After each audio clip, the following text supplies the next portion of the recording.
My phone rang while I was driving home, and when I answered, I heard my father's voice, shaking with fear.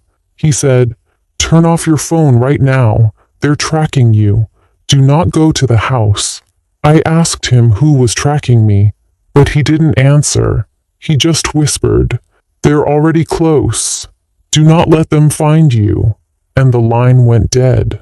For a moment, I thought it had to be some misunderstanding.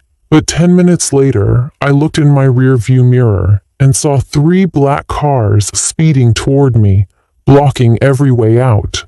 Before I continue, make sure you subscribe to the channel and comment where you're watching from, because this story is not just a warning, it's a real example of how quickly your life can change. My name is Lena Hartley. I am 29 years old, and I work as a paramedic, someone who is trained to respond calmly in the worst moments of other people's lives.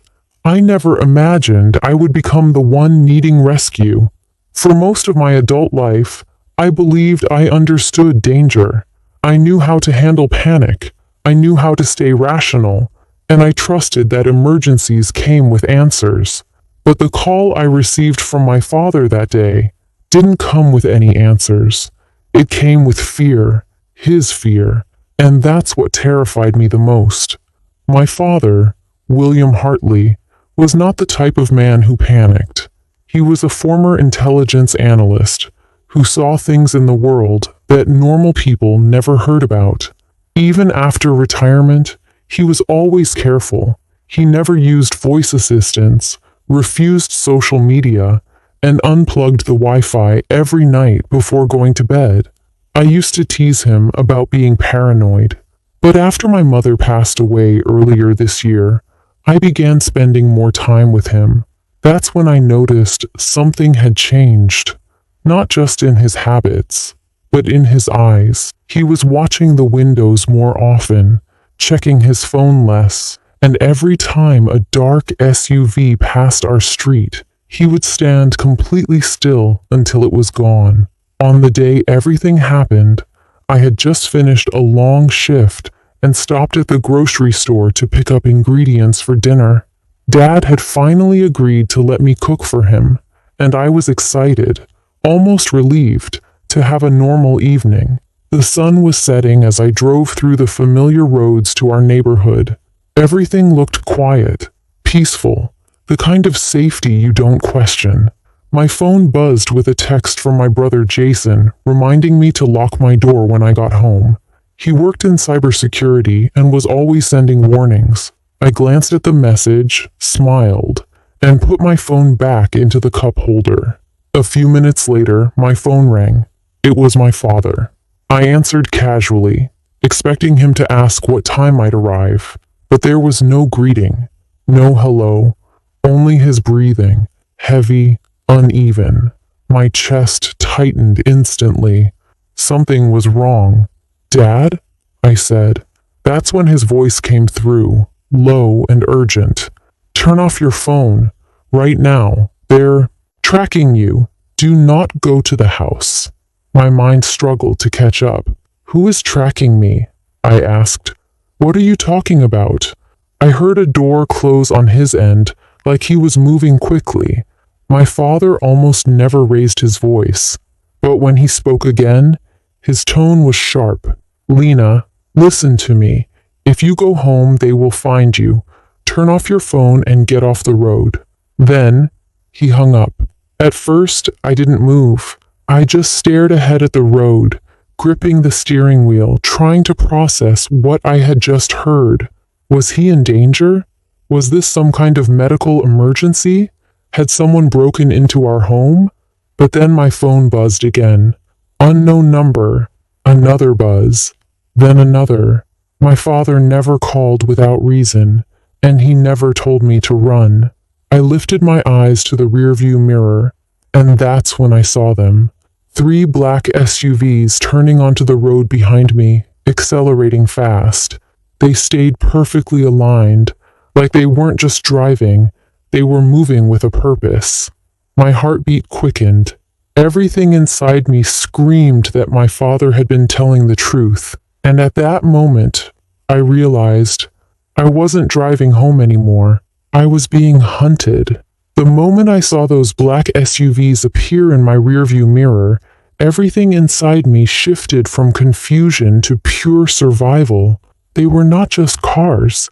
They were in formation, moving with synchronized precision as if I had suddenly become the center of a planned operation. My fingers trembled as I reached down and powered off my phone, my father's warning echoing in my mind. The road ahead split into two lanes, one leading back toward town, the other toward the highway. Without thinking, I took the highway ramp, tires screeching as I merged into traffic. For a brief second, I hoped they would continue straight. But that hope died when all three SUVs turned onto the ramp with me, closing in faster. My heartbeat pounded against my ribs like a runaway drum. My mind raced with questions. Who were they? Why were they after me? What did they think I had? My father's words repeated in my head. Do not go to the house. Whatever they wanted was not an accident. It was planned, calculated, and they were certain I would lead them to it if I kept driving home. That meant I had something they needed, and they believed I didn't know it. Suddenly, the SUV in the far left lane accelerated and pulled alongside me. I kept my eyes forward, pretending not to notice, but I could feel their presence like a physical pressure. Out of the corner of my eye, I saw a man in the passenger seat wearing an earpiece, speaking without moving his lips. He glanced at me once, then reached for something near his dashboard. Panic rose in my throat. I pressed down on the gas pedal, weaving between cars as I tried to create distance. The second SUV moved into the center lane ahead, slowing down as if to force me to brake. They were trying to trap me. My hands tightened on the steering wheel, so hard my knuckles turned white. Every scenario played out in my head. Stopping meant capture. Turning toward populated areas meant putting innocent people at risk. Listening to fear would get me killed. I had to outthink them. My mind flashed back to what my father once told me when teaching me how to drive defensively in emergencies. People watching you will always expect you to run straight home. Never do what they expect. With that in mind, I took the next exit, one that led not into a neighborhood, but into an industrial district filled with empty lots and construction sites. It was a risk. Fewer people meant less chance of help, but also fewer obstacles in a chase. The SUVs followed without hesitation. As the road turned into a long stretch of cracked pavement bordered by chain-link fences, I spotted something ahead, a gated construction zone with a narrow service entrance partially open. My pulse spiked. I made a split-second decision and swerved toward it, hitting the turn hard. My tires skidded, gravel flying as I slid through the gap in the gate. For a second, I thought I was safe. But the first SUV crashed through the gate behind me, splintering it open. I jolted forward in fear. I had seconds to act. I drove deeper into the construction yard, weaving around piles of metal beams and parked machinery. The industrial landscape rose around me like a maze. Behind me, engines roared. Then my phone, even though powered off, buzzed in the console. My breath caught.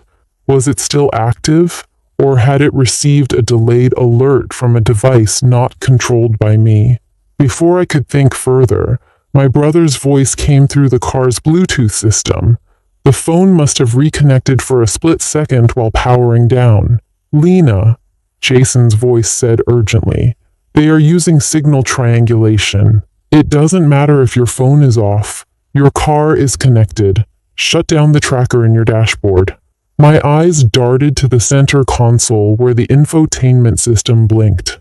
Of course, modern vehicles had built-in tracking systems. They were not chasing me. They were chasing the car. Without hesitating, I reached for the power button and held it down, the entire dashboard going dark. The navigation system shut off. Bluetooth disconnected. The silence inside the vehicle was instant and suffocating. I didn't know if it worked, but I had no time to doubt.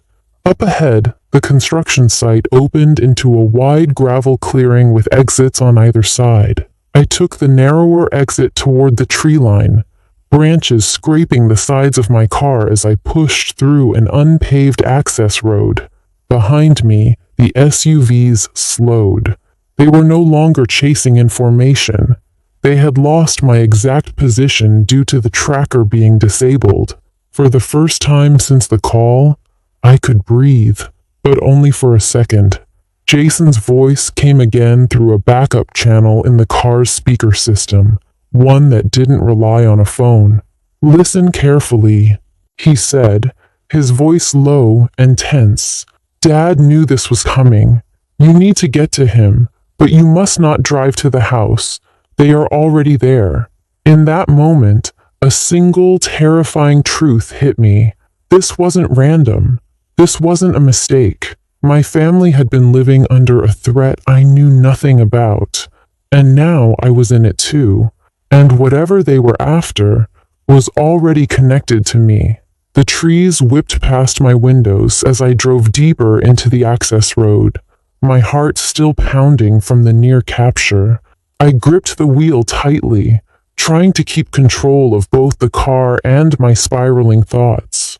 Jason's voice continued over the low-frequency channel, the one he had secretly installed in my car months ago, just in case. I had laughed at him then, teasing him for being paranoid. Now his voice was steady and precise, a lifeline in the chaos. "There's an old ranger station off the service road in Blackwood Forest," he said. "Dad can meet you there. It's off-grid, no cameras, no cell towers. Go there now. We'll reroute them away from you." My father's last words echoed through my mind. "They're tracking you." And suddenly every memory from the last few weeks began to make horrifying sense. The strange vehicles parked near our neighborhood, my father unplugging the modem every night and shredding documents, the way he would stop mid-sentence whenever the television switched to local news. He had been preparing for something. He just never told me what. The access road narrowed into a dirt path, and branches scraped loudly against my car, forcing me to slow down. I glanced in the rearview mirror. No black SUVs, no headlights. For the first time in 20 minutes, I was alone on the road. But I wasn't safe. A cold awareness settled over me. The people chasing me didn't need to see me to find me. They had tools, resources, and power far beyond anything I had ever imagined. As I drove deeper into the forest, my mind raced with questions I couldn't escape. What did my father know? Why were they coming after me? And what did they think I was carrying? The ranger station finally came into view, an old, weathered building surrounded by pine trees and shadows. My father stood outside waiting, no longer the calm, composed man I was used to. His shoulders were tense, his eyes scanning the tree line, and he held a heavy duffel bag like it was more important than his own life. As soon as I stepped out of the car, he rushed to me and pulled me into his arms. I expected comfort, but instead his first words were, "Did you shut everything down?" When I nodded, he exhaled, visibly relieved. "Good. Then we have minutes, not seconds." He led me inside the ranger station. The interior looked abandoned. Dusty furniture, broken windows, old forestry maps on the wall. But my father moved with purpose. He set the duffel bag on the table and unzipped it. Inside were folders, flash drives, a stack of old hard drives, and a thick envelope. He took a breath, his voice low and controlled. "Lena, you need to listen to me and not panic," he said. "But everything happening is because of me. And now they think you have what they've been trying to find for years." My throat tightened. "What are you talking about?" I asked. My father looked directly into my eyes, and for the first time, I saw fear, real fear, behind his steady exterior. I worked for the government, but not just in intelligence. I was part of a division tasked with investigating unauthorized surveillance networks, tracking programs not sanctioned by any agency, systems with no accountability. I thought I was working to stop them, but I discovered the people running them were not foreign enemies. They were our own people. They were using mass data collection for private gain, targeting citizens, controlling information, and eliminating anyone who tried to expose them. My breath caught. But what does that have to do with me? My father opened the envelope and slid a single photo across the table. It was me, standing outside a pharmacy last week, talking to a patient. The photo was taken from a distance, like surveillance footage. He then placed another photo. This one was inside our house, me eating dinner. The air in the room seemed to vanish. My voice cracked when I finally spoke. They've been watching me? He nodded. They think I passed the evidence to you. They believe you are the only loose end left. That's why they are hunting you. I stared at him in disbelief. Every sound in the forest outside felt amplified, every shadow more threatening. My father then reached into the duffel bag and pulled out a silver flash drive with a red marking on it. This is what they're after, he said. This contains the raw data, proof of everything. Names, accounts, recordings. He placed it in my hand. It felt ice cold. You now have the choice, he said. We can disappear, live off-grid, and let the world continue without knowing the truth. Or we can expose them and risk everything. In that moment, the weight of everything settled on my shoulders. My old life, being a paramedic, living peacefully, believing danger was something that happened to strangers, was over. I looked at my father, the man who had protected me all my life, now asking me to help protect something far greater than ourselves. My hands trembled, but my voice was steady when I answered, "We expose them." And that decision changed everything. The moment I said, "We expose them," a visible shift came over my father. It wasn't relief, it was resolve. He nodded once, then reached inside the duffel bag and handed me a small device that looked like an old radio transmitter. "This is our lifeline," he said. "This will send the data to multiple encrypted servers at once. Once activated, there's no going back. They won't be able to stop the leak, but they will know exactly where we are." The world around me seemed to slow. My pulse thudded in my ears. Outside, the sky had darkened, not with night, but with the heavy stillness that comes before a storm. My brother's voice crackled over a secure channel from the corner of the room where my father had set up a temporary relay. "They found the decoy route," Jason warned. "The SUVs turned around. They're heading your direction. You have maybe 10 minutes. If you're going to do this, do it now." My father was already pulling out old maps, cross-referencing them with the GPS blockers he'd placed around the area. It hit me. Every unusual thing he'd done these past few months wasn't paranoia. It was preparation. He knew this day would come, not because he was afraid, but because he had chosen it. I took the flash drive in my hand, its metal edges pressing into my skin. So much power in something so small. A lifetime of secrets. Evidence that could dismantle an entire underground empire of corruption. My father motioned me over to a rugged laptop. "Insert it," he instructed. My fingers hovered over the USB slot for a moment. I wasn't just inserting a piece of metal into a machine. I was about to change the trajectory of countless lives, including my own. With a deep breath, I slid it in. Instantly, lines of code began racing across the screen. Green, yellow, red. Systems activating. Secure nodes connecting. Data uploading. My father typed rapidly, bypassing firewalls that attempted to shut the transmission down. Alarms from the laptop started flashing warnings. Breach detected. Countermeasures deployed. My father cursed under his breath. They're trying to block it. They're inside the network right now. Suddenly, headlights flashed through the broken blinds of the ranger station. Then another pair. Then another. Multiple vehicles. Engines rumbling. Doors slamming. Shadows moving outside. My breath caught in my throat. My father looked at me, grabbed the transmitter, and pressed a button. A light on it turned blue. The upload is live. We need 30 more seconds, he said. Outside, loudspeakers crackled. A cold, commanding voice called out, "William Hartley, we don't want to hurt anyone. Step outside and bring the girl with you. You have something that does not belong to you." My blood ran cold. They weren't pretending anymore. They weren't hiding. My father stepped toward the front of the building, his jaw tight. "They can't risk us leaving," he said. "They need to contain this before it hits the servers. They're going to breach." The door rattled violently. Fists pounded against it. Then, silence. A sound far more terrifying than noise.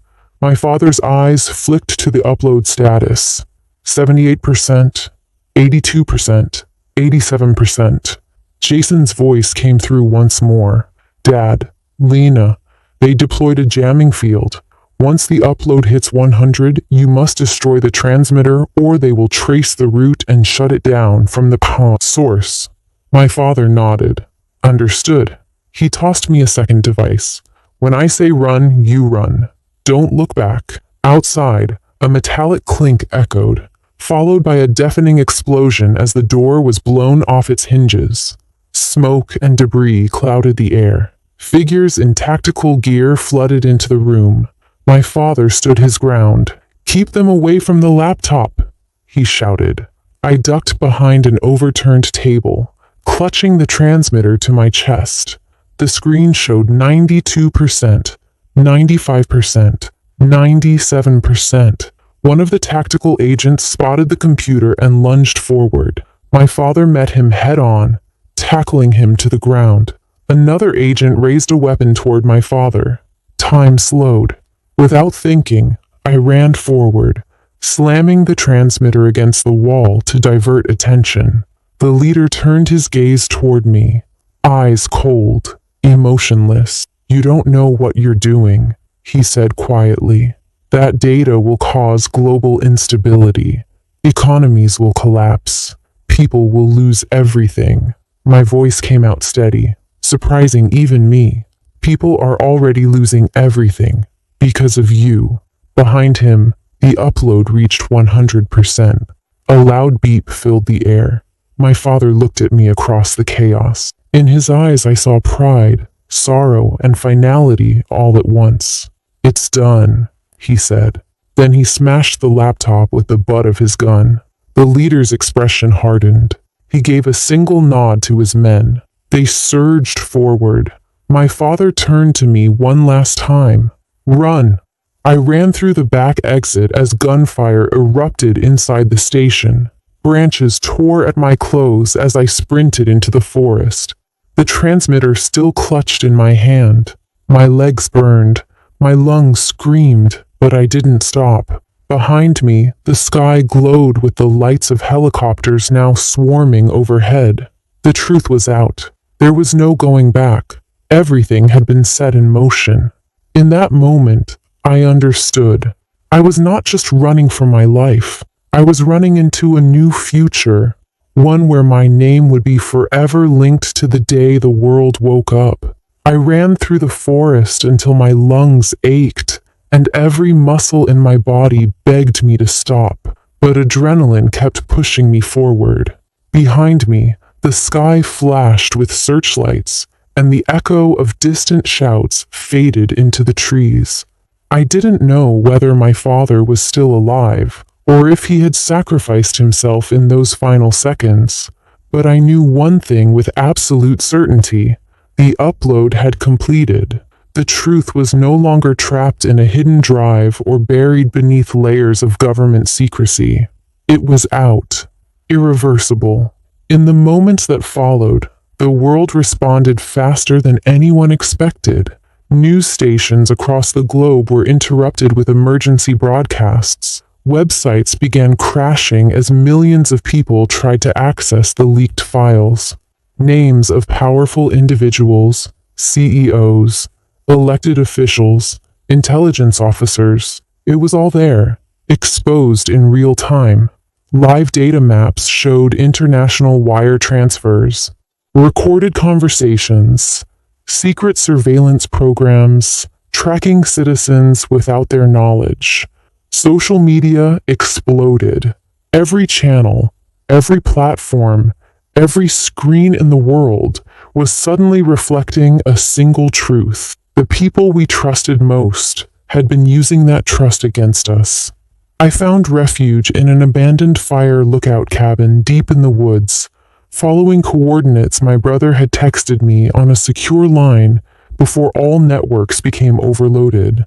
When I arrived, Jason was already there, pale and shaken. The moment I saw him, I collapsed into his arms, the weight of everything hitting me at once. He held me silently until my breathing steadied.